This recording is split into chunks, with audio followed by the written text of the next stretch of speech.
తెలుగు రాష్ట్రాల్లో ఎండలు మండిపోతున్నాయి. భానుడి భగభగలు అంతకంతకు పెరిగిపోతున్నాయి. వడగాల్పులు ఉక్కిరిబిక్కిరి చేస్తున్నాయి. సాధారణ స్థాయిని మించి ఉష్ణోగ్రతలు నమోదవుతూ ఉండడంతో ఇబ్బంది పడుతున్నారు జనం. తెలంగాణలోని కరీంనగర్ జిల్లా జమ్మికుంటలో శుక్రవారం 45.6 డిగ్రీల ఉష్ణోగ్రత నమోదైంది.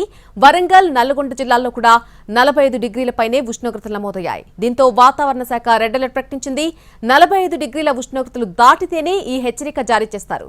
పెద్దపల్లి, మంచిర్యాల, ఆసిఫాబాద్, జయశంకర్ భూపాల్పల్లి, జగిత్యాల, ఆదిలాబాద్, కరీంనగర్, హన్మకొండ, వరంగల్, జనగామ, ములుగు, అలాగే భద్రాద్రి కొత్తగూడెం, ఖమ్మం, సూర్యాపేట, నల్గొండ, యాదాద్రి, భువనగిరి, గద్వాల, నారాయణపేట, వనపర్తి, నిర్మల్, నిజామాబాద్తో పాటు నాగర్ కర్నూలు జిల్లాల్లోని కొన్ని ప్రాంతాల్లో ఎండలు మండిపోతున్నాయి. దాంతో ఈ ప్రాంతాలకు రాబోయే 3 రోజుల పాటు రెడ్ అలర్ట్ జారీ చేసింది.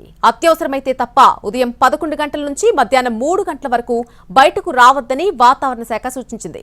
సూర్యుడి తాపానికి తోడు వడగాల్పులు వీస్తూ ఉండడంతో జనం ఇబ్బందులు పడుతున్నారు.